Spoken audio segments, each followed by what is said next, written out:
আসসালামু আলাইকুম, সবাইকে ফুলের শুভেচ্ছা দিয়ে শুরু করছি আজকে আমার ছোট্ট ফুলের বাগান। আমার বারান্দায় আমি দুইটা ফুল গাছ নিয়ে এসেছিলাম, আগেও কিছু গাছ ছিল, আরও দুটো দিনকে নিয়ে এসেছি, আর দুইটা টবও নিয়ে এসেছি। দেখতেই পাচ্ছেন আমার বারান্দাটা অনেক ছোট, যেহেতু দুইটা টপের বেশি ধরাচ্ছে না।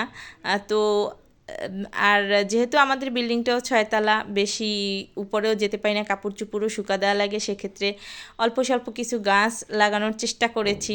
তো দেখতেই পাচ্ছেন, আর বলে যাবেন আমার ফুল গাছ দুইটার নাম কি, কি কি ফুল, এই ফুলটা কি ফুল। যাই হোক, আমি শুধু এতটুকুই কিনি নেই, আরও কিছু কিনেছি, দেখাবো এখন। এই যে দেখতেই পাচ্ছেন আমার জাদুর বাক্স, এটাকে খুলে এখন দেখাবো কি আছে এটার ভিতরে। দেখুন কতগুলো পাটের সুতলি নিয়ে এসেছি, পাটের সুতলি। এগুলো দিয়ে কি করব এবং কোন কাজে লাগাবো সেগুলো আপনাদেরকে পরে দেখাবো।